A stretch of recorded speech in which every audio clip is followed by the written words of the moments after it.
Les experts sont sur Atlantique, jusqu'à midi. Eh bien, chers auditeurs, dans une copropriété où tout converge vers un moment précis, un temps souvent redouté, quelquefois enjambé, et parfois déserté, souvent mal compris, l'Assemblée Générale n'est pourtant ni une formalité ni une simple réunion annuelle. C'est l'espace où l'on peut décider des règles de vie commune, des équilibres financiers, de la responsabilité des uns et des autres. Mais pourquoi tant de tensions quelquefois autour de ces assemblées ? Pourquoi les décisions sont contestées mais a posteriori des votes sont bloqués, des charges impayées qui s'accumulent? Nous en parlons ce matin de 10h à midi. Et nous restons toujours ouverts par principe à l'échéance. Si vous avez des avis ou des questions à faire entendre, c'est au 05 22 95 36 70 ou 80. Et nous sommes avec notre invitée Dalila Nasseri, que je n'ai pas besoin véritablement de présenter à l'antenne. Bon, elle est DG de la société de syndic G6, elle est présidente de l'AMCOP, et de ce point de vue, 2026 est commencé. C'est ça. Et bonjour cher Badr, bonjour à nos auditeurs, bonne année à toi et meilleurs vœux, bonne année à tous nos auditeurs. Ouais, c'est pour ça qu'on programme. Toujours la première. Oui, toujours la première de l'année, souvent. Mais oui, c'est parfois important de retrouver. Oui, de se retrouver parce que on souhaitait aussi te souhaiter la bonne année. Merci beaucoup. À l'antenne. Alors ce matin, effectivement, nous parlons des assemblées générales parce que il s'en tient un certain nombre, et de ce point de vue, en 2026, les assemblées qui vont se tenir en 2026 seront un peu différentes pour les syndics bénévoles et professionnels. Qui vont se tenir à la clôture de 2026. À la clôture de 2026. Oui. C'est le nouveau décret en question. C'est ça, exactement. Alors la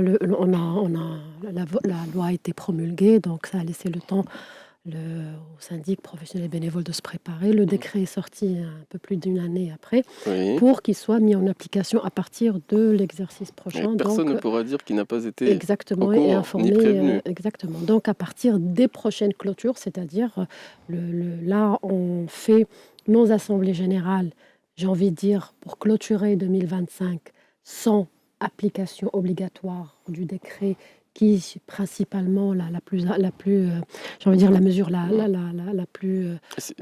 mesure phare de ce décret, c'est la certification des comptes la sincérité des comptes par un commissaire aux comptes. Celle-ci ne sera obligatoire à partir d'un certain budget, effectivement. Celle-ci ne sera obligatoire qu'à partir de l'exercice prochain, c'est-à-dire quand on va clôturer 2026. Voilà. Donc ça, c'est par rapport effectivement à ceux qui, parmi les copropriétaires, payent un certain... oui, effectivement, c'est un certain niveau de charge et qui seront concernés par cette mesure. Mais n'empêche, c'est très important parce qu'en fait, le législateur... Il y a des notions de comptabilité. Oui, bien sûr. Alors, exactement. Le législateur a bien laissé le temps à annoncer la couleur plus d'une année avant, parce que même si...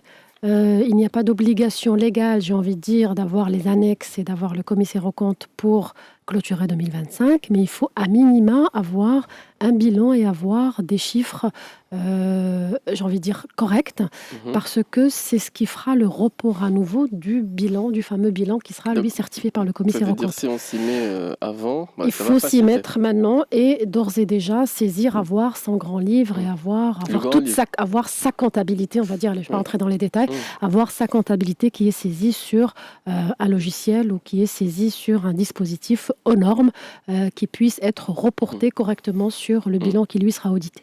Pour les petits budgets, pour ne pas effrayer non plus ceux qui assument cette responsabilité de syndic, parfois bon an, mal an, bon gré, mal gré, parce qu'il faut bien que quelqu'un parfois se dévoue dans les petites copropriétés. Il y a des annexes à télécharger. Exactement, il y a des annexes à télécharger qui sont dispositifs sur le site du gouvernement, sur le site du ministère des Finances. Donc il suffit, ou de l'habitat, je ne me rappelle plus, mais il faut juste taper annexe comptable, loi copropriété, vous allez les avoir, c'est à télécharger. Donc il y a juste des cases à remplir pour ceux qui ont de petits budgets. C'est un peu plus compliqué que ça, c'est-à-dire que, et ça va perturber un peu surtout les syndics bénévoles, c'est-à-dire qu'avant, on avait l'habitude d'avoir un budget, j'ai envie de dire, qui s'adapte à la copropriété, c'est-à-dire un budget avec des catégories propres à la copropriété, très souvent gardiennage, nettoyage, jardinage. On rajoute selon l'utilisation de la copropriété des rubriques spécifiques. Maintenant, on est obligé d'utiliser un budget type qui fait partie de ces annexes-là qui sont à télécharger et y greffer notre budget. Là où ça va se compliquer pour les syndics bénévoles, c'est qu'ils vont plus se retrouver dans ce qu'on appelle la ventilation, c'est-à-dire cette catégorie qu'ils avaient l'habitude, je ne sais pas, d'appeler ramassage des ordures. Ça n'existe plus. Il faut la rentrer dans la catégorie du budget type où il n'y a pas beaucoup de catégories, on a 4 ou 5. 4 ou 5. Donc c'est un tableau, exactement. Il faut créer ce qu'on appelle des sous-comptes comptable pour pouvoir y mettre nos catégories et nous retrouver, parce que ce budget-là, il est important, c'est celui-là qui est voté et c'est celui-là que le syndic doit respecter en termes de dépenses et ne doit pas dépasser. Et ça nous permet aussi de faire ce qu'on appelle à la fin d'année le contrôle budgétaire et voir dans chaque catégorie où est-ce qu'on en est, où est-ce qu'on a dépassé, où est-ce qu'on n'a pas assez consommé pour pouvoir estimer le budget de l'année suivante. Le nerf de la guerre étant souvent des questions d'argent, on a commencé un peu par cela pour débuter, mais cela dit, dans la pratique, ceux qui nous écoutent se demandent, lorsque effectivement leur copropriété est gérée, quelquefois en dehors du cadre, même très souvent, c'est-à-dire il n'y a pas nécessairement d'annexe, on toque aux portes, on collecte parfois de l'espèce et on essaie de faire face à des charges qui ne sont pas considérables. Ça va être l'aspect espèce va être de plus en plus problématique. Mais j'entends bien. Parce que ça ne passera pas dans un rapport d'auditeur. Bien entendu, mais je parle des petits budgets, c'est-à-dire on va collecter. Il n'y a pas de petits. Tu sais pas d'où je vais te dire. Je suis convaincu de fait.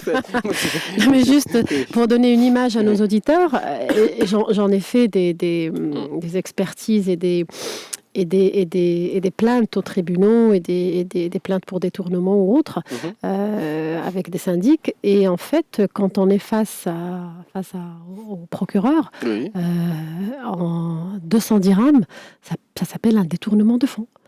Il n'y a pas de minimum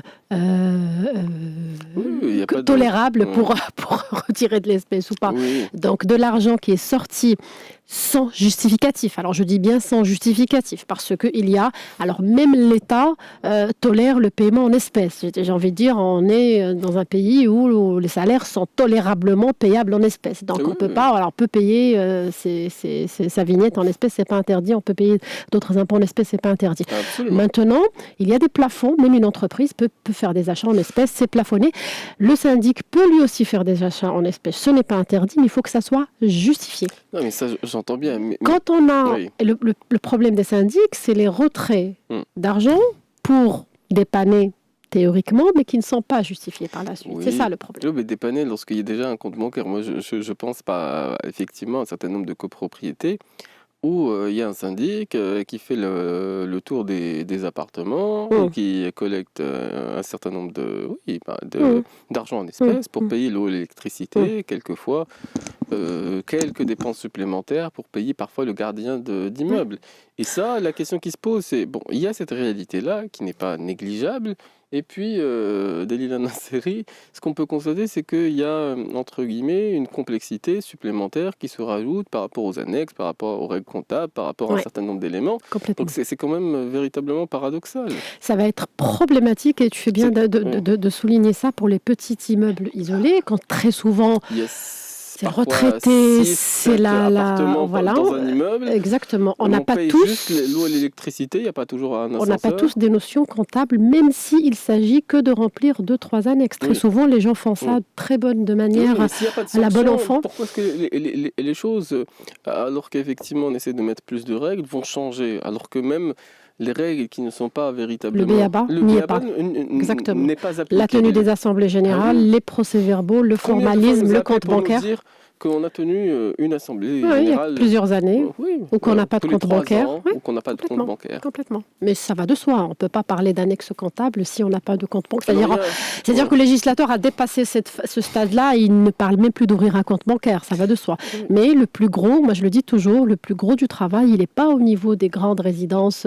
Celles-ci, elles sont bien gérées par la force de leur budget et bien gérées par des syndics professionnels souvent. Mais c'est les petits immeubles de 8, 10, 12 appartements qui très souvent ont une gestion bon enfant et tombent dans de grandes problématiques quand il y a le maillon de confiance qui était la personne qui faisait cette gestion-là se retire ou part ou quand il y a un problème. Ben oui, parce qu'on n'est pas éternel dans cette vie.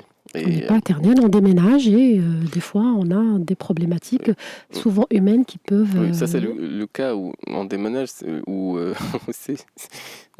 effectivement le sort s'acharne le moins. Mais c'est vrai qu'on n'est pas éternel et puis la personne qui était là, qui assumait cette responsabilité peut ne plus être Bien là. sûr, complètement. Alors c'est vrai qu'il y a aussi d'autres notions que le législateur a ramenées. On parle souvent du commissaire en compte, mais pas que. Il y a d'autres dispositifs phares dans cette nouvelle loi. Il y a aussi les archives. Donc ça, c'est très important. Maintenant, on sait que le syndicat a l'obligation de garder 50 archives. 50 archives. 50 archives. Avant, on ne savait pas trop. On avait ce qu'on avait. Les on avait ce qu'on a hérité. 50. Alors, une loi n'est jamais rétroactive. Donc, ça veut dire qu'à partir de 2026, il faut que j'ai 26, 27, 28, 29 et 30 dorénavant. C'est très important, cette notion de quand l'État précise des années pour garder les archives, ça veut dire que dans quelques années, on sera peut-être amené à des contrôles et à des vérifications. Qu'est-ce qu'on met dans ces archives, Daliana Sélé ? Tout ce qui concerne le syndicat des copropriétaires, c'est-à-dire tout ce qu'on peut trouver de manière administrative, les PV d'Assemblée Générale des 5 derniers exercices, puisqu'on parle de 5 ans, les PV des Assemblées Générales extraordinaires, le cas échéant, les factures, les contrats, les relevés bancaires. Les factures de 50 exercices. Eh oui.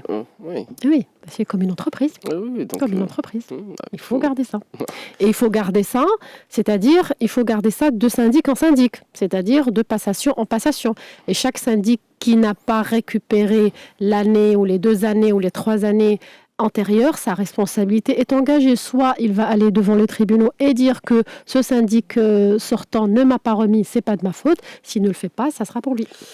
J'entends bien. Il y a des passations qui sont également prévues dans notre émission, mais c'est à 10h30. Il est 10h23. On va profiter de la respiration musicale et on reprendra la suite de notre émission des experts qui se poursuit jusqu'à midi. En restant bien entendu ouvert à l'échange, si vous avez des avis ou des questions, toujours au 05 22 95 36 70 ou 80. Et nous reprenons la suite de notre émission des experts ce matin avec notre invité Daliana Sélé. Et nous évoquions effectivement cette période un peu particulière où se tiennent les assemblées générales et des nouveautés dont on est censé prendre connaissance lorsqu'on organise effectivement ces assemblées générales en tant que syndic professionnel ou en tant que syndic bénévole. À tout le moins, effectivement, on disait que quand on est hors circuit, qu'est-ce qui change ? Parce que qu'est-ce qui nous pousserait à se mettre, entre guillemets, dans les normes qui sont établies, des normes de plus en plus délicates ou complexes pour ceux, effectivement, qui avaient une gestion, comme tu disais, pour reprendre ta locution, bon enfant. Daliana Sélé. Alors, j'ai envie de dire, ce qui nous pousserait, c'est le risque, c'est les conséquences. Les conséquences qui sont il y a 2 types de conséquences. J'ai envie de dire, la première, elle est pour le syndic, intuitive persona, c'est-à-dire pour lui, et la deuxième, elle est pour le syndicat. La première conséquence pour le syndic, c'est risque pour sa personne qu'il soit accusé de mauvaise gestion, de détournement de fonds, de plusieurs choses, et on en a vu ça, et on a vu pas mal de cas pour des syndics qui géraient bon enfant, j'ai envie de dire, c'est-à-dire le monsieur, il s'est levé le matin, il a estimé qu'il fallait acheter des tapis, il a été acheter des tapis en espèces, il a mis le tapis devant la résidence, mais il n'a pas, parce qu'il a bien négocié un bon prix, il n'a pas demandé la facture, donc ça s'appelle des frais engagés sans justificatif. Donc ça, c'est un exemple un peu de drôle, mais qui fait partie du quotidien des petits immeubles. Surtout que le prix des tapis est extrêmement variable. Exactement. Et l'autre risque pour le syndicat des copropriétaires, c'est que leurs affaires traînent aux tribunaux parce que quand on porte une affaire au tribunal, on fait très attention, il faut faire très attention au formalisme et à la documentation. Si on n'a pas ce qui prouve la dette par des PV d'Assemblée Générale, résumant le budget de chaque exercice avec l'adoption des comptes ou pas et avec le détail des finances, c'est des requêtes qui sont irrécevables. C'est des dossiers qui sont perdus devant les tribunaux. On va y revenir parce que nous, on va essayer de faire attention à ne pas traîner. Et on va faire attention pour le coup également, parce qu'on ne mesure pas le prix du retard ou le coût. Alors on va essayer de l'éviter, parce qu'il est déjà Ah oui, il est 31. 10h31 minutes passées. Et on va céder la place, je vais céder la mienne à Karim Dronet. C'est bien l'année. Bien sûr. Une petite minute de retard. Mais on t'a retrouvé. Karim. On t'a retrouvé voilà. vendredi. Karim, penalty ou pas penalty? Voilà. Alors, Oui. On n'a Bon. pas dit on parle de quoi. Mais là, tout le monde aura compris. Alors on va se retrouver pour la suite de notre émission des experts qui se poursuit jusqu'à midi. Et vous pouvez nous contacter si vous avez des avis ou des questions au 05 22 95 36 70 ou 80. Avec Badr Saoudi.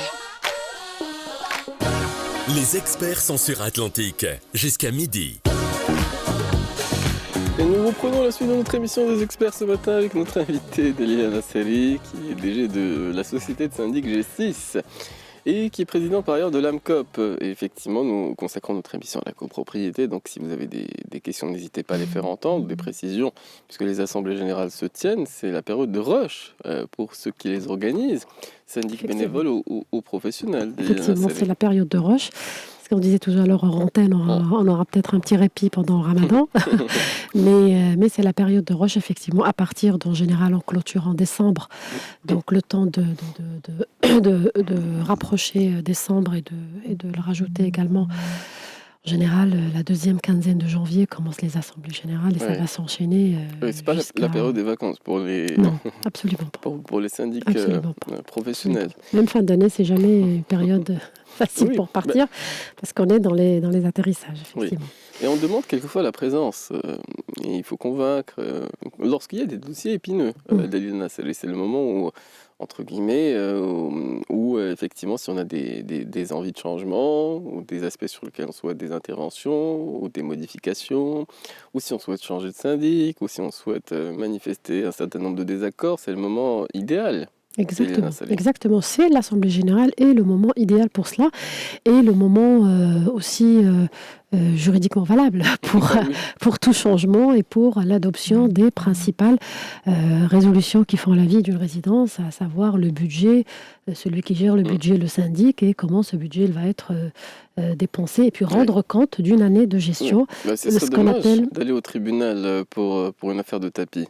Ça serait dommage de finir effectivement pour une affaire de tapis parce qu'on a de bonne foi, exactement, parce qu'on a de bonne foi, pas fait attention et voulu faire pour le bien de la résidence. Donc c'est pour ça que j'insiste beaucoup sur le formalisme. Il faut toujours ouvrir un compte bancaire. On ne gère pas l'argent d'un immeuble comme on gère sa propre bourse, on va dire. On ouvre un compte bancaire, on paie par virement ou par chèque. C'est important, on garde traçabilité de chaque paiement et on doit avoir des contrats avec les prestataires qui justifient ces dépenses-là. Et puis quand on a des concierges, il faut les déclarer. C'est un minimum. Oui. Il faut les déclarer parce pour se protéger et pour les protéger. Dans la pratique, ceux qui payent parfois les concierges, effectivement, ils font la collecte de l'argent. La collecte de l'argent, ils payent le concierge en espèces, il n'est pas déclaré. Il n'est pas déclaré, c'est ça la difficulté.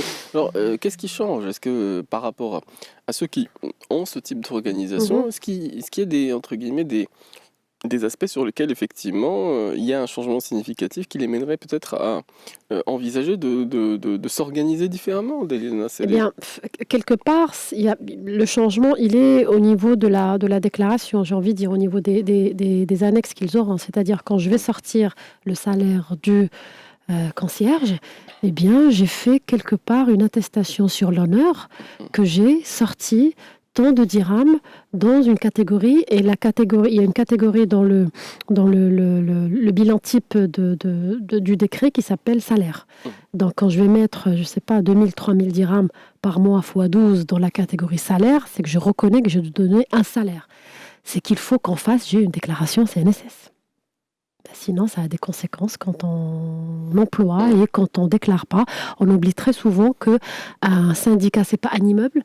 un syndicat, il est doté de la personne morale, c'est-à-dire que le législateur lui a donné pouvoir d'avoir la personne morale, d'ouvrir un compte bancaire, d'avoir un immatricule à la CNSS, de déclarer comme une entreprise, d'avoir un cachet, de pouvoir rester en justice. Donc il est doté de la personne morale, comme on dit, et une personne morale, ça a ses devoirs, ça a ses obligations, et ça a les conséquences quand on ne les respecte pas. Quand on ne les respecte pas, c'est que, bon, pour ce qui est de la relation parfois avec effectivement les salariés qui travaillent dans une copropriété, c'est qu'au bout de 20 ans, bon, si la relation ne se passe pas, disons, dans les meilleures conditions, effectivement, la personne a des moyens de pression. Mais complètement, on travaille non-déclaration, et puis, Oui, le syndicat est condamné. Oui, mais en tout temps, 20 ans, peut-être que certains ont pu assumer cette responsabilité de syndic bénévole, et cette responsabilité, d'autres ont pu l'assumer dès la série. Est-ce qu'il y a des... Oui, est-ce qu'il y a une Non, responsabilité attention, du syndic? la responsabilité, elle incombe. En fait, tu as deux types de responsabilités. Tu as la première responsabilité de mauvaise gestion, d'accord, ce qu'on appelle mauvaise gestion, et tu as la responsabilité de celui qui va dédommager. Donc, celui qui a eu la responsabilité de mauvaise gestion, c'est le syndic, c'est le patron, c'est le gérant, c'est le directeur, d'accord. Et celui qui va payer... C'est le syndicat, c'est tout le monde. La première, j'ai envie de dire, c'est le syndicat des copropriétés, c'est l'entreprise. Donc, on est dans la solidarité et c'est tout le monde qui va cotiser en appel de fonds exceptionnel pour payer les 20 ans, les 10 ans, les 5 ans du concierge qui n'a pas été déclaré parce qu'on n'est pas dans une relation de copropriété, on est dans une relation de droit de travail. Et en droit de travail, c'est le patron qui est responsable de déclarer son salarié et pas l'inverse. Oui. Et effectivement, on se retrouve quelquefois dans ce type de cas de figure où la situation, au bout d'un certain nombre d'années, est inextricable. Donc ce sont plutôt des dettes qui sont reconnues et qui doivent être payées par le syndicat des copropriétaires.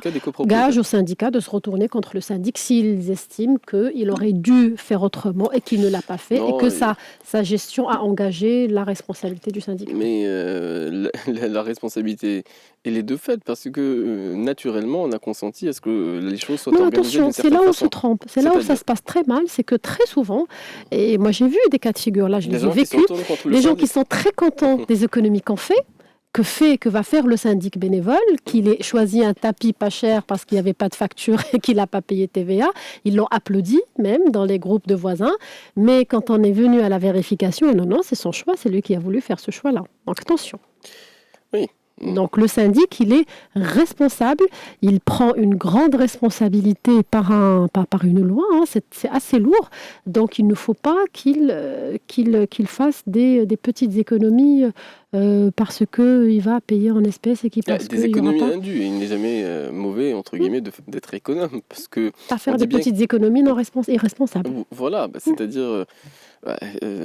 mais ceux qui souhaitent, entre guillemets, se remettre sur le sentier où on est respectueux des normes qui sont établies. Le droit chemin. Oui, il n'est pas interdit d'avoir de bonnes résolutions, même en tant que syndic. Il faut commencer en janvier, il faut commencer mais bien entendu, mais parfois il y a la première étape, on se dit que ces choses-là sont lourdes, il faut aller à l'administration, parfois solliciter les autorités locales pour annoncer les assemblées générales, et parfois ouvrir un compte bancaire, et parfois on essuie des refus. Oui. Donc on se dit, c'est délicat, c'est compliqué, et somme toute, on a toujours fonctionné d'une certaine façon. Mais c'est parce qu'on va de plus en plus vers une professionnalisation de la gestion. C'est ce qu'on voit dans plusieurs pays rares sans les syndics bénévoles. On a beaucoup de présence des syndics professionnels parce que le syndic bénévole, il a compris que c'était assez lourd, c'était trop risqué pour le service de la communauté. Donc on sous-traite un syndic professionnel. Oui, tout à fait. Ou alors il faut avoir le temps et le courage. Mais il faut avoir le temps et le courage, mais il faut aussi, disons, avoir quelques notions, quelques astuces, et on peut être prodigue aussi en conseil, parce que effectivement, quand on a ouvert des centaines de comptes au nom du syndicat des copropriétaires des Lina Salé, on a une expérience, on sait quelles sont les banques qui sont moins réticentes, on a l'habitude, on connaît les banques documents, qui sont plus réticentes, on sait répondre si on demande des documents extravagants pour ouvrir un compte, comment y répondre, et ainsi de suite. Là, effectivement, le syndic bénévole peut bénéficier lorsqu'on nous écoute, c'est pas interdit, entre guillemets, de quelques conseils, parce que l'expérience nous en donne. Dalila Nasseri, sur ces questions-là. Oui, alors pour ouvrir un compte bancaire, alors c'est vrai que c'est assez compliqué. Ça peut changer d'une banque à une autre, voire d'une agence à une autre dans le même réseau. Mais il faut savoir, d'une ville à une autre aussi, oui. Il faut savoir que pour ouvrir un compte bancaire, la banque elle a l'obligation de vous demander le PV d'Assemblée Générale qui vous a nommé, c'est-à-dire qui vous a nommé en tant que signataire, vous donnant le pouvoir de signer ouvrir un compte bancaire pour que ça soit clairement stipulé sur le PV d'Assemblée Générale. La feuille de présence de la dite Assemblée Générale qui prouve qu'il y avait du monde à cette Assemblée Générale et qui est, on va dire, entre guillemets, allez, c'est des témoins. Le règlement de copropriété de la résidence, de l'immeuble, parce que ce règlement de copropriété est un peu la carte grise et la carte nationale de la résidence. Il figure le titre foncier maire et le titre foncier maire, récupère. On l'a théoriquement, je dis bien théoriquement, quand on est passé chez le notaire. C'est la fameuse phrase « J'ai bien pris connaissance du règlement de copropriété ». Vous êtes censé le récupérer, le demander au notaire. C'est votre droit, il ne peut pas vous le refuser. Ou si vous ne l'avez pas, il faut le demander à la conservation foncière ou à la commune. Ça dépend de la résidence. Le règlement de copropriété figurant le titre foncier maire et le document, ce qu'on appelle Elam Solota, c'est-à-dire l'avis le document visé par les autorités, les ayant avertis de la tenue de l'Assemblée générale. Dans certaines zones, on se dit effectivement que c'est obligatoire de prévenir les autorités locales. Oui, c'est obligatoire, c'est écrit dans la loi. Et dans... Alors, nuance. Il ne faut pas, c'est là où on mélange avec les associations. Voilà. Il ne faut pas une autorisation des autorités locales. Il ne faut pas ce qu'on appelle wasl ida. Ça concerne les associations, le syndicat des copropriétaires n'étant pas une association, d'accord ? La loi nous dit aviser les autorités locales. C'est-à-dire, je vais prendre ma convocation 15 jours avant, je considère l'autorité locale comme étant un copropriétaire, je lui remets une convocation, comme vous me donnez un accusé, ou bien j'écris un document, cher et il nous accuse réception. Voilà, c'est ça, avertir les autorités locales, parce que l'autorité locale, et ça, il y a un peu un mélange de qanun tajmhour fiha, l'autorité locale a le pouvoir d'envoyer un fonctionnaire assister à notre Assemblée générale, pour voir de quoi est-ce qu'on parle. C'est un rassemblement. Ça s'appelle un rassemblement. Donc, c'est dans ce sens qu'on avertit les autorités locales. Y compris parce que dans une copropriété où il y a 1000 lots, c'est radicalement différent d'une copropriété où il y a 5 Non, la loi ne fait pas la différence. Mais ce que je veux dire, dans les conditions d'organisation, on peut se retrouver dans le hall de l'immeuble, on peut se retrouver ailleurs lorsque effectivement le nombre de copropriétaires est considérable et que il n'y a pas un espace dédié à cela. Donc il faut quelquefois louer, s'organiser, peu importe. Complètement. Et donc ce sont deux cas de figure qui sont différents. Oui, comme tu dis, on peut se retrouver devant le hall de l'immeuble. Dans le hall de l'immeuble, comme on réserve des salles de... Toujours les mêmes qui se retrouvent. C'est souvent les mêmes, et comme on réserve des salles de séminaire dans des hôtels où on est 100, 150, quand c'est des très grandes résidences, mais c'est rare quand même. Si j'en ai eu une fois où il y avait 200 personnes. Ah oui. Quand ça n'allait pas. C'est un changement de syndic, ça n'allait pas, oui. Effectivement. Les gens viennent pour contester. Mais on dit souvent que le nombre de présences dans une AG est un indicateur. Quand il n'y a pas beaucoup de monde, c'est que tout va bien. Les gens, ils sont contents. Allez-y. Oui, mais c'est bien normal. On se dit, si on peut éviter un tracas de la vie, on l'évite. C'est une corvée, le syndicat. Que ce soit les bénévoles ou les c'est quelque chose de très très ingrat. On n'est jamais satisfait et c'est pas un cadeau. Je parle des syndics bénévoles. Pour les professionnels, c'est du business. Oui, parce qu'au moins il y a la rémunération, donc on se dit ça fait partie du travail effectivement à accomplir. Alors le nôtre, mine de rien, comme le temps file à grande vitesse, ça consiste aussi à alterner. Et les musiques, les conversations, parfois les échanges avec les auditeurs. Donc si vous voulez prendre la parole, n'hésitez pas si vous avez des questions sur la copropriété de façon générale ou de façon spécifique sur les assemblées générales, n'hésitez pas à les faire entendre jusqu'à midi au 05 22 95 36 70 ou 80, mais ce sera bien entendu après la respiration musicale. Et nous reprenons la suite de notre émission des experts avec notre invité Dalila Nasseri. Nous parlons des assemblées générales et il y a un mot qu'aime beaucoup Dalila, c'est le formalisme. Et c'est le moment où il faut être attentif à cet aspect-là pour organiser les assemblées générales, parce qu'effectivement, on n'est jamais à l'abri de contestations.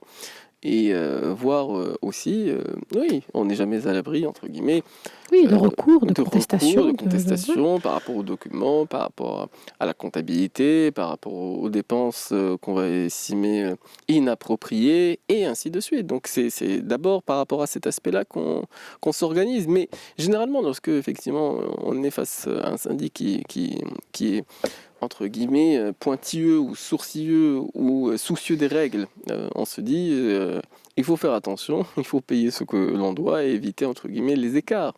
C'est aussi l'autre versant qui a des incidences sur le recouvrement. Oui, complètement. Je disais, le formalisme, il n'est pas là que pour protéger le syndic. Le formalisme, il est là pour protéger le syndicat également. Parce que le syndicat, quand un syndicat va porter une procédure d'injonction de paiement, ce qu'on appelle Mestarat al-Ada au tribunal, devant le tribunal, il doit donner des documents, il doit fournir des preuves de cette dette.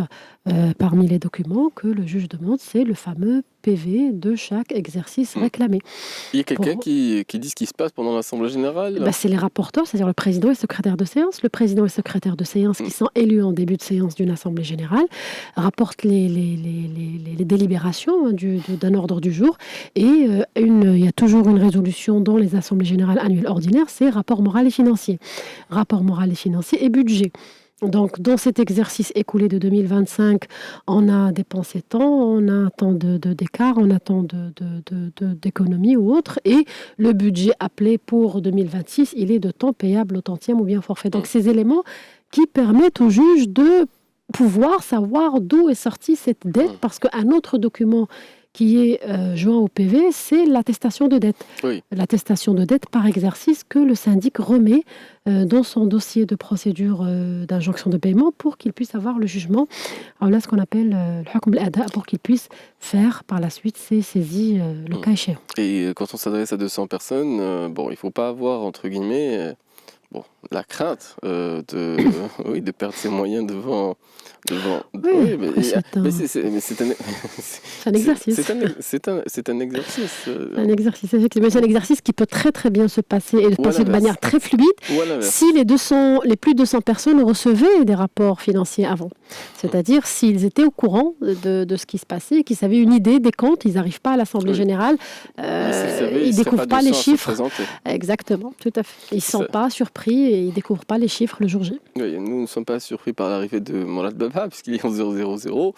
Et bien entendu, c'est l'heure des actualités. On l'avait annoncé bien entendu tout à l'heure. Et on va se retrouver dans quelques instants pour la deuxième heure d'émission. Et je rappelle toujours, si vous avez des questions, des avis, des témoignages à faire entendre, surtout des questions d'ordre pratique sur les assemblées générales ou la copropriété de façon générale, vous pouvez nous contacter au 05 22 95 36 70 ou 80. Nous reprenons la suite de notre émission des experts ce matin avec notre invité Dalila Nasseri, qui est DG de G6, une société de syndic, et nous parlons spécifiquement des assemblées générales. Alors on les prépare et il faut assurer le cas échéant lorsqu'il y a des difficultés. Et effectivement, il y a des exercices plus périlleux, plus délicats que d'autres. Alors je ne sais pas ce que tu gardes du souvenir de l'intervention face à 200 personnes Dalila Nasseri. Il n'y a pas que des assemblées générales bien tranquilles, où il y a effectivement ceux qui ont du temps, lorsqu'on est à la retraite, ou qu'on a le souci, ou qu'on a le temps effectivement de se soucier du bien commun, de prendre des décisions, de s'impliquer dans la vie de la copropriété. C'est pas évident de repasser derrière un syndic où, quand la copropriété a eu une très mauvaise expérience, parce qu'on est méfiant, exactement. On développe les mécanismes de méfiance naturelle, on pose beaucoup de questions, on est suspicieux. Et l'exercice, c'est de rassurer, c'est d'expliquer que les choses vont être faites différemment, que ça ne sera pas parfait. Il n'y a pas de syndic qui coche tous les cases, c'est ce que je dis toujours, il n'y a pas de syndic parfait. Mais ce qu'on demande à un syndic, c'est au moins de répondre, d'être transparent et d'être honnête. Ça, c'est, j'ai envie de dire, un minimum acquis qui pourra toujours nous faire avancer. Mais théoriquement, pour être, entre guillemets, en position de réclamer dans les assemblées générales ou pour faire entendre des voix, il faut d'abord payer. Et pour assister, tout simplement, ça c'est une bénédiction de la loi marocaine, c'est qu'il faut être à jour de ses cotisations pour pouvoir rentrer en Assemblée générale. Si vous n'êtes pas à jour de vos cotisations, vous n'êtes pas convié à la dite Assemblée générale. La loi, elle est très claire. C'est-à-dire à jour... À jour de sa cotisation, c'est-à-dire si on est en clôture, on est en train d'adopter l'exercice, le budget 2026 et qu'on clôture 2025, il faut être à jour de 2025. Donc, à jour de dernier appel de fonds. Mais c'est pour ça que parfois, effectivement, lorsqu'on tient ces assemblées générales, on demande la présence d'un huissier. S'il y a des mécontents qui souhaitent entrer en force ou qui souhaitent imposer leur présence, quelquefois, il faut s'y préparer. On va y venir. C'est quand même un peu plus délicat. Il y a un auditeur qui nous a contacté durant cette respiration musicale. Et j'en profite pour rappeler à ceux qui nous écoutent que vous pouvez faire entendre quelques questions que vous souhaiteriez faire entendre jusqu'à midi, toujours en ce qui concerne la copropriété, les assemblées générales. C'est au 05 22 95 36 70 ou 80. On est à votre écoute, sinon le ligne. Bonjour à vous. Oui, bonjour les experts. Moi, je savais qu'est-ce qu'il me serait possible de poser quelques questions concernant la copropriété. Avec plaisir. On est à votre écoute. On est même là pour ça. On est là pour ça. Oui. Je suis copropriétaire dans une résidence d'une centaine d'appartements. Oui. Et puis, je voudrais savoir pour ce qui concerne les assemblées générales. En principe, il y a une convocation. Et quand le quorum n'est pas atteint, je pense qu'il faut attendre 15 jours pour une nouvelle assemblée. Vous voulez qu'on fasse question par question? Comme ça, je réponds à chacune des questions, comme ça on ne perd pas le fil?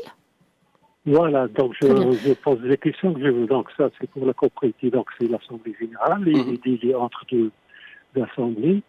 Et puis savoir si, en remettant un chèque non endossable, est-ce que ça prouve le paiement des cotisations? Très bien. Alors, pour répondre à votre première question, il n'y a pas de délai de 15 jours entre la première et la deuxième. Le délai de 15 jours, c'est le délai de la convocation de la première Assemblée générale. D'accord ? Le délai légal entre les deux assemblées générales, entre la première à laquelle supposé on est censé avoir le quorum et la seconde à laquelle on part automatiquement quand on n'a pas le quorum, le délai c'est 30 jours. Minimum. 30 jours minimum, d'accord. Et c'est 30 jours à partir du lendemain. Donc la loi, elle est plus explicite dans sa version arabe. Il faut toujours revenir à la version arabe de la loi. C'est-à-dire si vous faites votre assemblée générale lundi, les 30 jours démarrent mardi. D'accord, 30 jours minimum. Donc, dans votre convocation, pour des soucis d'économie, et puis vous êtes une copropriété de son lot, ça m'étonnerait qu'il y ait le quorum, la première. Combien ? Alors, le quorum, pour qu'on ouvre en séance, c'est la majorité absolue, 50 plus 1. Donc, il faut qu'il y ait 51 personnes qui se présentent. Exactement, 51 lots représentés. On programme l'assemblée le lendemain. Alors, dans la convocation, on met les deux dates, c'est-à-dire, vous mettez, je ne sais pas, vendredi... X janvier à telle heure. Si le quorum requis n'est pas atteint, l'ensemble des copropriétaires sont conviés à l'assemblée générale qui aura lieu le samedi, le lundi, le samedi en 8 si vous voulez, et qui va délibérer sur, et vous descendez, vous mettez l'ordre du jour. Donc c'est automatiquement renvoyé à la deuxième assemblée générale. Donc c'est illégal de programmer l'assemblée quelques heures après? Non, il faut éviter. Il faut éviter. C'est pas légal. Oui. Il y a des tolérances, mais c'est à l'appréciation du juge. Mais la loi, elle est formelle. C'est la deuxième assemblée générale. La jurisprudence est dit en jour parce que c'est effectivement cette notion-là qui est citée dans la version... on parle de jour, pas de oui, on parle de jour. Et donc, il y a eu des jurisprudences pour annuler les assemblées qui se sont tenues simplement quelques heures après que... Oui, si j'entends bien. C'est-à-dire que pour éviter toute interprétation ou toute hada, il faut on raisonne jour et on le comprend. C'est pour ça que je parle de lire l'article dans la version arabe qui est beaucoup plus explicite que la version française. Oui. Alors, sinon, je crois que votre deuxième question elle concernait le chèque non endossable. C'est ça. Oui, un chèque barré non endossable ou un chèque tout simplement personnel, c'est une garantie de paiement, effectivement, parce qu'en cas de défaut de paiement, vous êtes poursuivi pour chèque impayé, tout simplement. Oui. Au même titre que vous payez le chèque avec vos impôts avec un chèque. vous avez votre quitus tout de suite. Après, gage... Mais si le compte n'est pas fourni, ça, c'est autre chose, oui. c'est une autre paire de manches. Et, est-ce qu'on a répondu à toutes vos questions, Nordine? Oui, si je peux en ajouter une. Bien entendu. Bien, alors, ce qui concerne les cotisations, est-ce qu'il faut payer les cotisations de 6 mois ou obligatoirement une année? D'avance, bien sûr. Je paye tous les semestres, mais 3 mois avant l'échéance, avant Bien sûr. le semestre en question. Bien sûr. Alors, il y a 2 volets dans votre question. Le premier volet, c'est comment et quand. Alors, les cotisations de syndic, ils sont payables dans la loi à minima trimestriellement, c'est-à-dire vous ne pouvez pas payer au mois. Donc, minimum légal, c'est trimestre. Maintenant, l'Assemblée générale étant souveraine et ses décisions étant opposables à l'ensemble des copropriétaires, si en Assemblée générale vous décidez que votre périodicité de paiement est le semestre ou bien elle est l'année, c'est voté et c'est opposable. Et quand est-ce qu'on paye cette périodicité? C'est en début, c'est-à-dire en début du terme. Le législateur parle de terme. Si c'est trimestre, c'est janvier, pour janvier, février, mars. Si c'est semestre, ça va être juillet pour le deuxième semestre. Donc c'est toujours en début du terme, parce que le syndic doit avoir la trésorerie pour supporter les charges. Et on peut pas, moi je dis toujours, on ne dit pas aux fournisseurs d'énergie, attendez, on ne peut pas payer la facture parce qu'on attend la fin d'année, on attend la fin du semestre. Il faut toujours payer en début du terme. C'est très clair, maître. Mais pour la cotisation, est-ce que c'est défini parce qu'au promoteur, on avait convenu un certain montant. Et puis le syndic, maintenant, il nous réclame des montants exagérés, sans justificatif. Alors, est-ce que vous avez fait une assemblée générale qui a donné ce nouveau budget que vous payez? Et ces assemblées, comme je vous ai dit, ne respectent pas les délais entre 2 assemblées, parce qu'il n'y a pas de quorum, et puis dans les heures qui suivent, ils mettent une deuxième assemblée, et puis ils décident. Écoutez, j'ai envie de dire, il y a le fond et la forme. Dans le fond, j'ai envie de dire, si cette somme-là a émané d'un budget voté, elle est opposable. Maintenant, sur la forme, si ce budget-là ou si ce vote n'a pas respecté le formalisme, il est caduc, mais sous réserve que vous ayez frappé de nullité cette Assemblée générale. C'est-à-dire qu'il faut l'annuler pour que ces dispositifs deviennent nuls et que vous ne payez pas, vous refassiez une Assemblée générale. Copropriétaires qui disent cette Assemblée ne s'est pas tenue dans les normes. Non, un copropriétaire suffit pour annuler une Assemblée générale. Oui, mais il faut convaincre... En général, on évite d'y aller soldat seul, mais un seul suffit pour annuler, bien sûr. Pour annuler cette S'il y a des vices de forme constatés. Mais il faut y aller, c'est le tribunal, il faut y aller. Donc, oui. Et si j'entends bien, donc c'est après l'acquisition d'un bien nouveau, donc c'est les premières assemblées générales, Nordine. Là, c'est plusieurs assemblées. Ça date.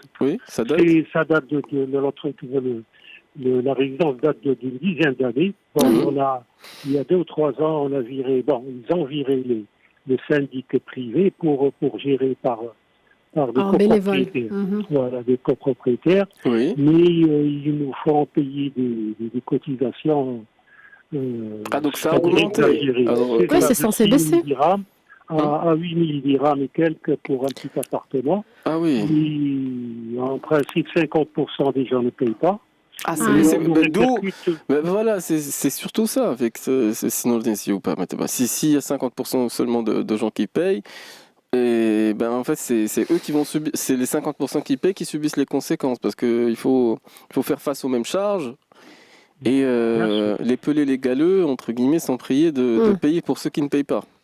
Il faut que le syndic, je ne sais pas, est-ce que votre syndic a entretenu des démarches, des mises en demeure, des choses comme ça? J'ai posé des questions, on me dit oui, mais apparemment ils n'ont pas fait de procédure pour les gens qui payent pas. Parce que 50% à clôture, c'est une faillite. Là, vous êtes là, vous ne pouvez plus respirer.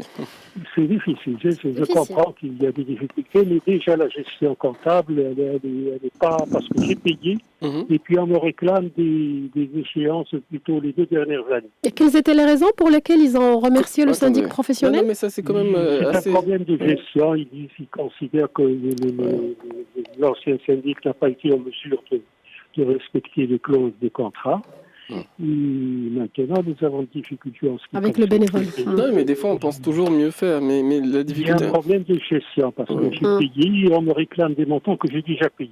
Non, mais ça, c'est quand même... Est-ce qu'il y a une Et quand traçabilité je leur dis des paiements que que vous avez établis, sinon le DN? Pardon?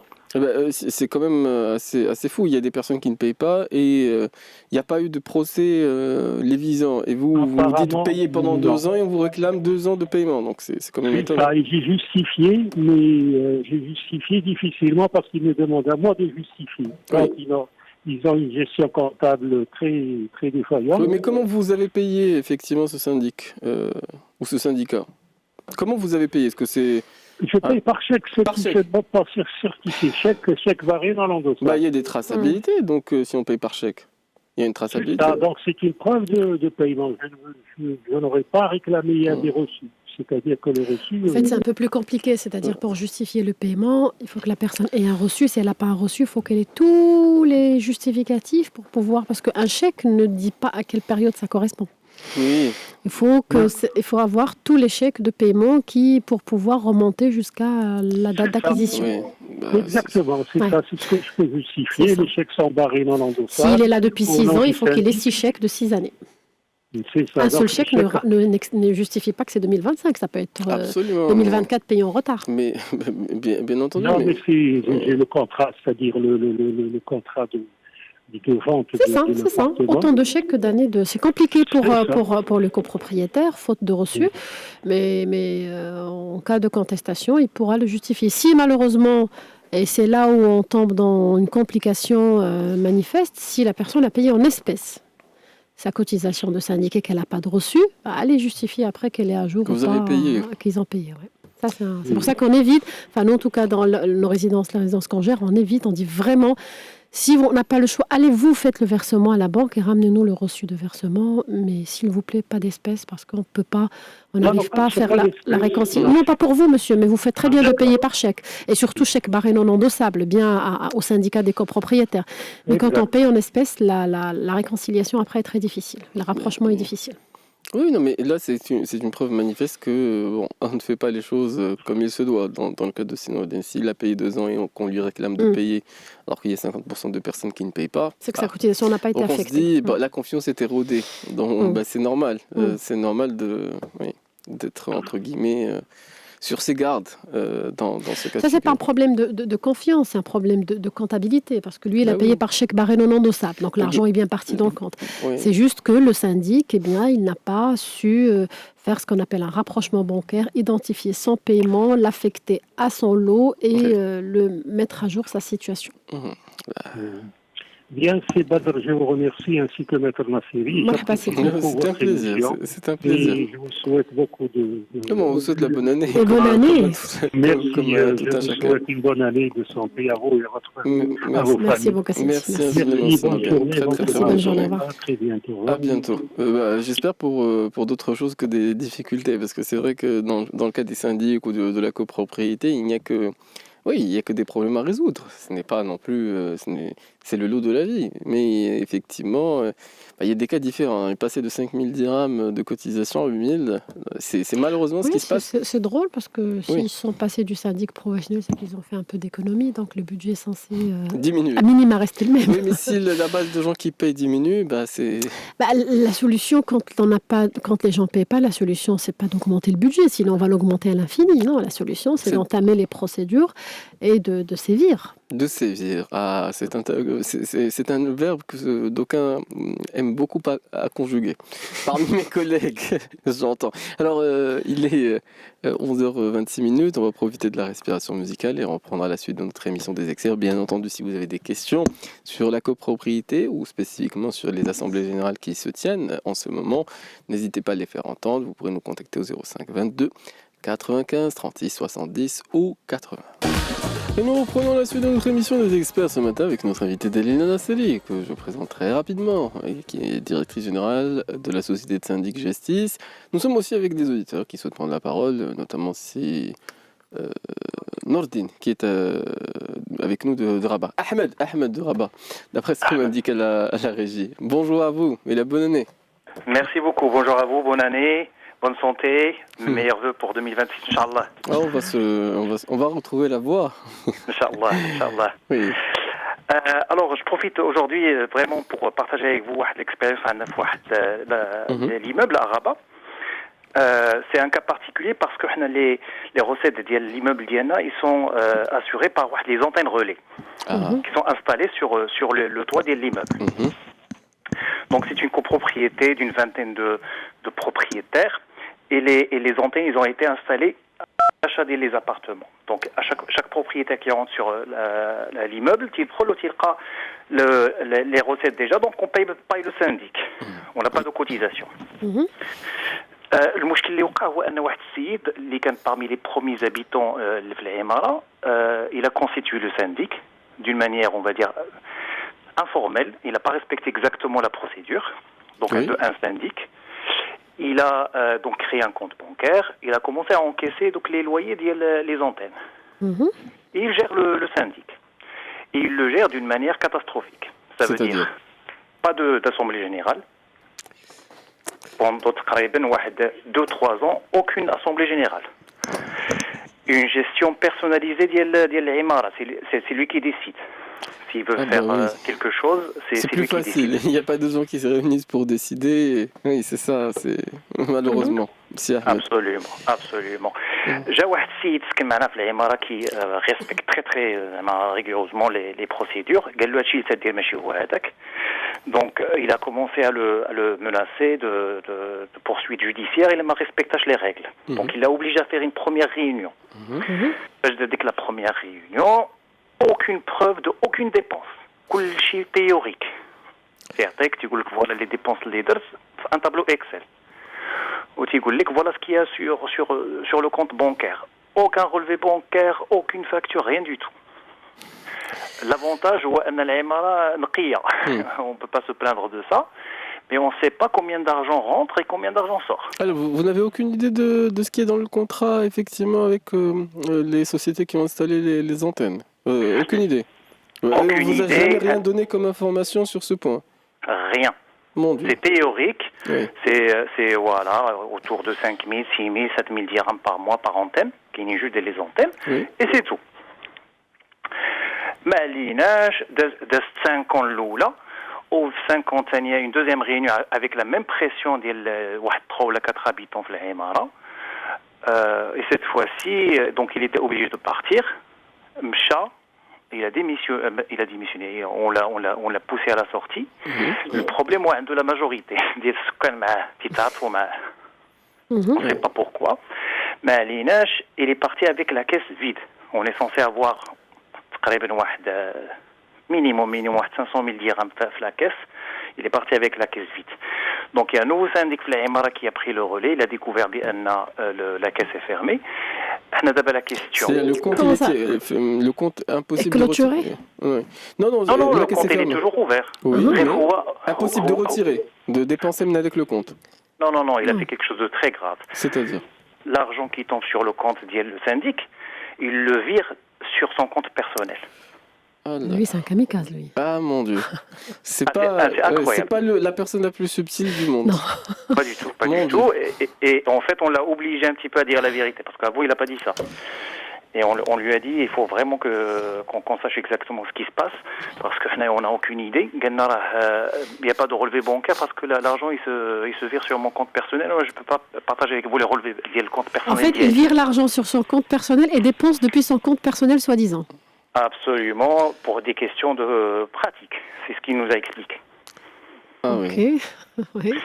Donc du coup, alors combien il reste d'argent sur le compte des syndics? Il nous a dit 0.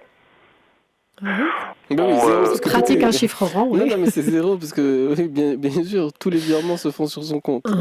Non, mais même sur son compte de la gestion de la copro, il reste 0, si j'ai compris. Mais bien entendu, parce que tout ce qui rentre dans ce compte est viré vers son compte. Donc. Exactement, sachant qu'on a estimé les rentrées d'argent à peu près. Vous avez demandé un duplicata du contrat avec le fournisseur télécom?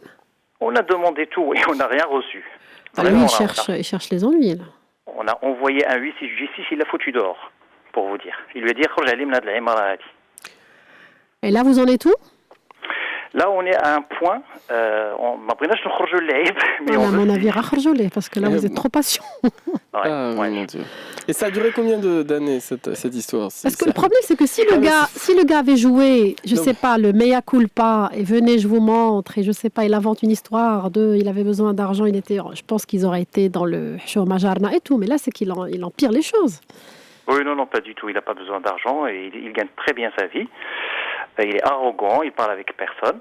Moi, il y a une clique d'Yalou ils vivent ensemble. Le reste, ils s'en fichent. Et là, l'étape suivante, c'est saisir le tribunal et le poursuivre. Ouais. Sauf qu'il va vendre, il va partir. On ne sait pas quoi faire. Ah, mais ça, non, c'est une chance, ça, parce que... Non, il va vendre, il va partir. Oui. Ça fait pas ça fait pas table rase de ce qu'il a fait. Non. Il faut commencer à engager la procédure tout de suite. Donc, à mon avis, il faut demander... je sais pas, vous avez la dernière assemblée générale, elle a été tenue quand? Il y a une semaine à peu près, donc la dernière assemblée générale, dans laquelle donc, on a élu un nouveau syndic, où il a posé les clés, au Galnab Salam Alaikum. Au début, on ne sait pas quoi faire. Est-ce qu'on saisit le procureur? Alors non, avant ça, est-ce qu'il a fait la passation avec le nouveau syndic? Justement, non. Il lui a dit, voilà les numéros de compte bancaire, tu peux prendre contact avec eux. C'est pas ça la passation. C'est pas ça la passation. Voilà. Alors, il faut que le nouveau syndic... Alors, vous l'avez fait il y a une semaine, c'est ça? Oui. Alors, ce que le nouveau syndic doit faire, c'est qu'il doit le notifier officiellement. Vous avez fait la notification du PV dans les 8 jours? Non, on n'a rien fait pour le moment. Quand est-ce que vous avez tenu l'Assemblée générale? Quel jour de la semaine dernière? C'était, je crois, vendredi, la semaine dernière. Vendredi dernier? Oui. Donc, c'était vendredi 2, c'est ça? Non, le vendredi d'avant. Donc là, ça fait plus d'une semaine. Alors, Blati, c'était le vendredi 9, le vendredi 26, c'est ça? C'est ça, 26, c'est ça. Alors, ouais. Donc 1, 2, 3, 4, étant férié, 5, 6, 7. Vous avez demain, dernier délai de notification. Parce qu'on compte pas les dimanches et le jour férié du premier. D'accord. Donc vous pouvez sauver les meubles encore aujourd'hui, si possible. Envoyez le PV de l'Assemblée générale par courrier recommandé par huissier à tous les copropriétaires. D'accord? Qu'est-ce qu'il faut mettre dans ce...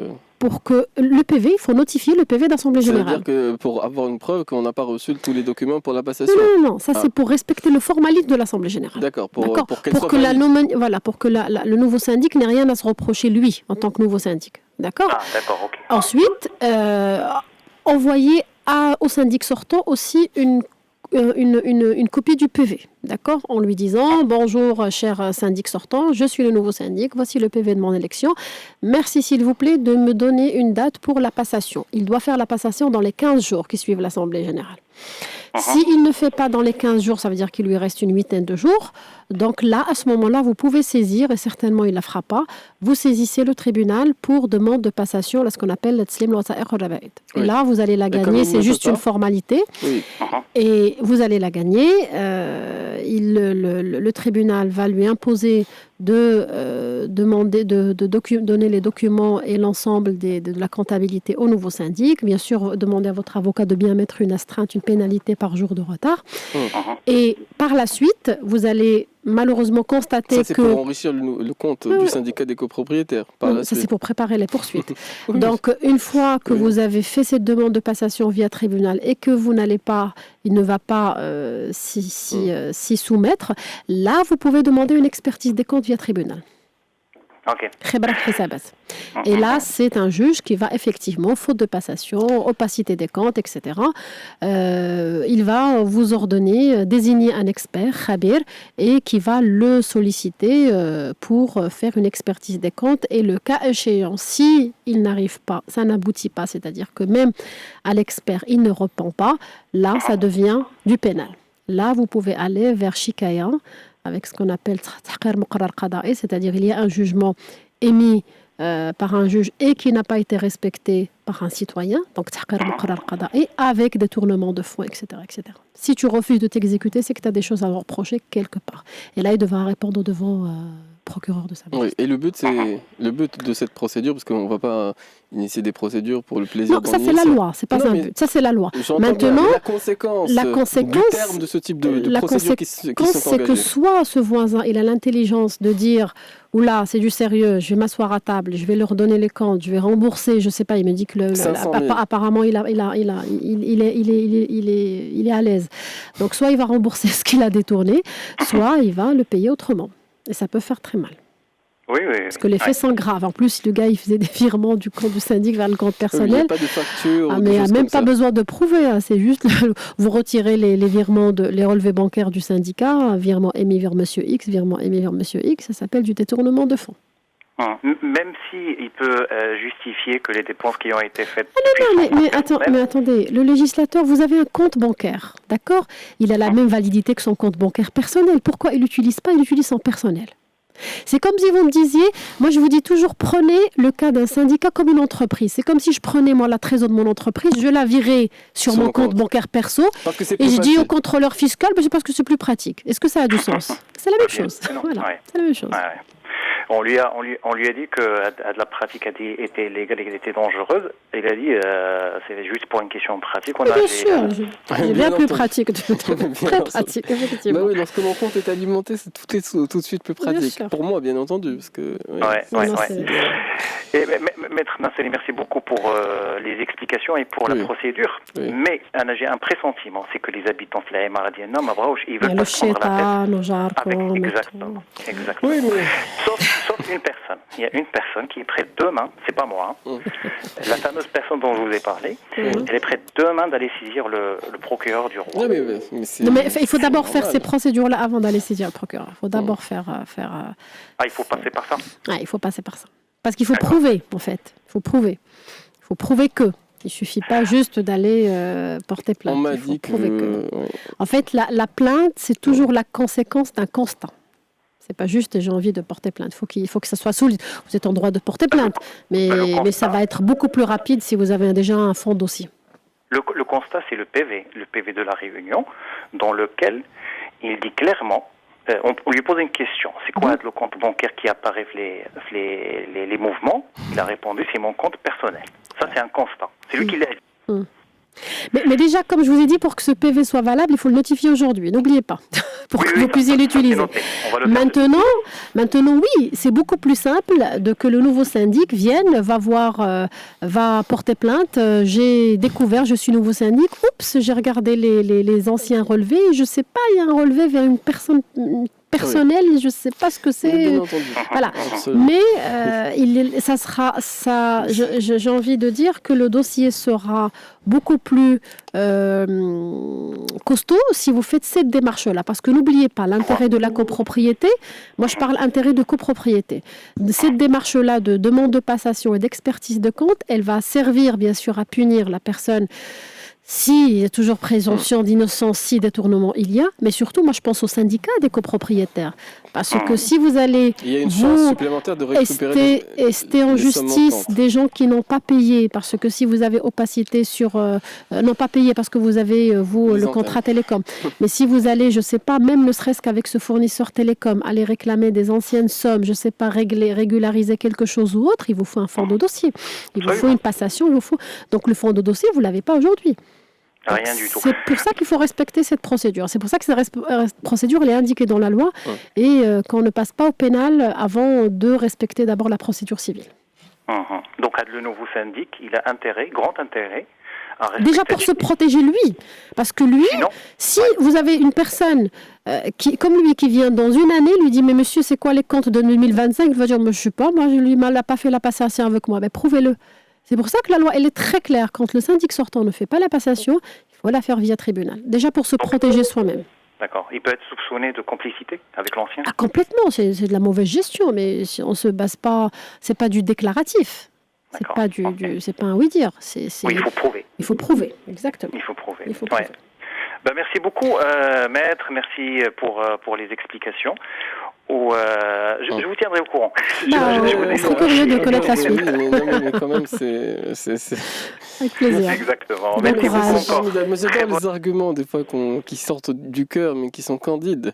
C'est plus commode. C'est plus commode de me faire des virements à moi-même. C'est quand même incroyable. C'est absurde. Mais surtout. c'est incroyable, c'est véritablement incroyable. Je vous remercie, si Ahmed, pour ce témoignage. Je sais qu'on risque d'être un peu pressé par le temps parce qu'il est bientôt midi. Bon, midi moins 12 minutes. Et si Karim nous a contacté de Casablanca, on essaie de répondre au possible. Mais je sais On qu'il y a tant décale et tant. peut-être le créneau de là. Comment Il faut qu'on décale le créneau Un de peu l'émission, plus, oui. 11h-13h. Ah ben, oui, 11h, 13h. C'est une idée qui peut faire son chemin, Dalila. On va céder la parole à Sikalim qui est avec nous à l'antenne. On vous souhaite et la bonne année et le bonjour.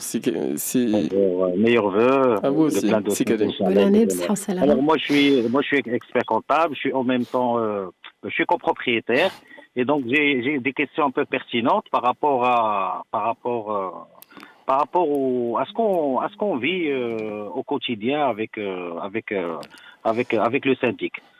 Donc on a un budget lors de la convocation de l'Assemblée, on a un budget qui nous a pas été communiqué. Donc un budget pour 2026. Deuxième question, par rapport à l'état financier qui est arrêté au 20 décembre, au lieu, sachant que l'exercice démarre du 1er janvier au 31/12, alors lors de la convocation sur les points inscrits à l'ordre du jour, donc il nous demande de voter le rapport financier arrêté au 31/12, sachant qu'une partie, 20 jours ou 10 jours, a été basée sur des provisions. Alors, troisième question, je voudrais inscrire à l'ordre du jour le mode d'envoi de convocation et de PV, parce que ça nous coûte cher. Je ne sais pas si je peux dire le Mais bien coût. sûr, dites-nous, parce que Ça nous coûte en moyenne environ 14 000 dirhams, une présence obligatoire pour le syndic du huissier qui nous coûte 2 000 dirhams, juste pour être présent, sachant qu'on ne bénéficie pas d'un rapport, il n'a jamais été diffusé, le rapport du huissier, et donc ça nous coûte 14 000 dirhams. Moi, je voulais proposer, parce qu'au niveau de la loi, qui stipule que par tout moyen légaux, est-ce qu'aujourd'hui, par exemple, moi j'ai fait le coût de MNA, ça va nous coûter un peu au même pied d'égalité que le passage et la diffusion par le biais de huissier de justice. Est-ce qu'on peut, par exemple, prévoir lors de cette prochaine assemblée le mode de créer un registre et qu'il soit diffusé par le gestionnaire du syndic, moyennant une traçabilité, et on peut aussi renforcer notre communication par l'affichage. Ok. Alors, votre première question, rappelez-moi, Budget. Pas c'était... de... Budget non communiqué. Oui, pas de budget. pas de Alors, budget. la loi est claire. Pour qu'un syndicat des copropriétaires puisse voter un budget, il faut que le budget ait été communiqué en amont. Non seulement que le budget ait été communiqué en amont, mais il faut envoyer le budget de l'exercice clôturé avec sa réalisation pour que les gens puissent se projeter dans le nouvel exercice. Donc, si le budget n'a pas été communiqué, n'a pas été envoyé, vous ne pouvez pas. En fait, le principe légal est simple, c'est-à-dire que le législateur me donne la possibilité de donner une procuration à une personne de mon choix. Il faut qu'elle puisse avoir ma consigne de vote. Sur quelle base je vais lui dire de voter ce budget ou pas, je ne le connais pas. Donc, si le...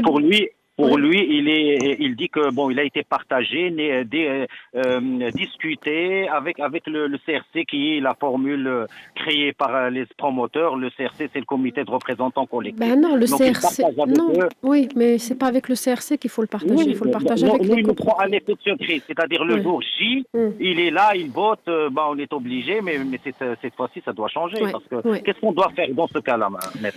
Si là, le budget n'a pas été voté, alors déjà sur le formalisme, la convocation vous a été envoyée par huissier, c'est ça, par recommandé? Par un huissier. D'accord. Et qu'est-ce qu'il vous a été envoyé? La convocation avec quoi? Juste la convocation. Alors, 10 jours, approbation, rapport financier, il veut parler un peu des litiges, et ça s'arrête là. Et parler aussi du budget. Et il a appelé ça vote du budget 2026, tout simplement. Oui. D'accord. Alors, vous pouvez faire ce qu'on appelle annulation des dispositifs de l'Assemblée générale. Ce qu'on appelle l'annulation des résolutions votées de cette Assemblée générale-là. Oui. C'est-à-dire que l'élection... Ou au moins menacer la personne. Pas la menacer, c'est-à-dire lui demander de reconvoquer une assemblée générale pour voter le budget parce que le dernier budget n'a pas été voté dans les règles de l'art. Très bien. Et vous pouvez avoir facilement un jugement dans ce sens. Alors pour l'arrêté de compte, normalement, il faut, il y a deux manières de faire les choses. Alors c'est vrai qu'il y a certains syndics qui vont, parce qu'ils sont pressés de la faire en décembre, ils vont faire par, je ne sais pas s'il a fait une projection, un atterrissage qui est proche de la réalité ou s'il a fait juste une provision. Proche de la réalité, mais moi, en tant que financier... Mais ça reste exactement. C'est pour ça qu'on... des définitions de provision, on ne peut pas demander aux copropriétaires de voter exactement, tout à fait. On ne peut pas... un état des dépenses, on ne peut pas valider... Vous avez raison, on ne peut pas adopter une provision, on ne peut pas adopter une projection. C'est pour ça qu'on parle de clôture. C'est comme pour une entreprise. Il faut clôturer le bilan en décembre et on a jusqu'à mars pour la faire. Mais intelligemment, lui, il mentionne très bien que l'État financier, elle est arrêtée au 20 décembre, mais il nous demande de voter le 2025. À l'ordre du jour, de voter le rapport financier arrêté au 31/12. Alors, théoriquement, l'Assemblée générale doit dire qu'elle est incapable d'adopter les comptes 2025. Celles-ci n'ont pas été clôturées dans les règles de l'art. Ça, c'est ce qu'on doit rajouter comme mention lors de l'Assemblée. C'est ce qu'il faut rajouter, ou alors rajouter qu'ils sont adoptés sous réserve de vérification et de sincérité de 2012, de décembre, conformément à la provision qui a été, et que cette décision sera ratifiée lors de la prochaine Assemblée générale, ou fera objet d'une Assemblée générale extraordinaire, par exemple. Ouais, il faut préciser cela. Mais vous avez tout à fait raison, une clôture, c'est une clôture. Et votre deuxième question, si Alors, la troisième question, c'est la présence obligatoire c'est-à-dire aujourd'hui la diffusion... L'économie qu'on peut faire de 14 000 dirhams. Oui. Alors, c'est vrai que le législateur, lui, parle de notification légale. C'est très important. Envoyer des emails, moi, je peux vous dire, je n'ai rien reçu, j'ai pas de connexion, j'ai pas d'internet, j'ai même pas d'adresse mail. Vous vous êtes trompé d'une lettre, je l'ai pas reçue. Donc, il est très, très important de respecter le formalisme, notification légale, c'est-à-dire remise par main propre, contre-signature à la personne, avec sa CIN. Et quand je dis personne, ce n'est pas madame, le conjoint, l'enfant, le personnel, non, c'est le propriétaire, ou bien par huissier de justice, ou bien par notification légale, par lettre recommandée, ou bien amana. L'affichage, il vient en plus. C'est-à-dire que ce n'est pas un ou, c'est un et. Il est affichage en plus. Sur la présence de l'huissier de justice n'est absolument pas une obligation légale qui est stipulée dans la loi. Là, c'est vrai que maintenant, l'huissier de justice, il a de plus en plus son périmètre, il est plus élargi, mais l'huissier de justice n'est pas obligatoire. Alors, dans la nouvelle loi, l'huissier de justice, maintenant, ils sont habilités à rédiger les PV d'Assemblée générale. C'est une nouveauté. Mais la présence de l'huissier qui va constater, en plus du président et secrétaire de séance, parce que, comme je dis toujours, attention, c'est le PV du président et secrétaire de séance qui sont importants et qui sont la pièce maîtresse dans l'administratif et dans les archives d'un syndicat des copropriétaires. Je remercie les auditeurs qui participent à l'émission, mais notre périmètre, on ne peut pas l'élargir indéfiniment, puisqu'il est 11h57 et effectivement nos collègues prennent le relais, comme on dit. Je te remercie pour cette première émission de l'année. Merci, je remercie les auditeurs. Merci à toi, cher Badr. À nouveau. Et à nos éditeurs. Et on souhaite toujours, sous les meilleurs auspices, la bonne année à tout un chacun. On se retrouvera demain pour d'autres thématiques des experts. Les experts sont sur Atlantique, jusqu'à midi.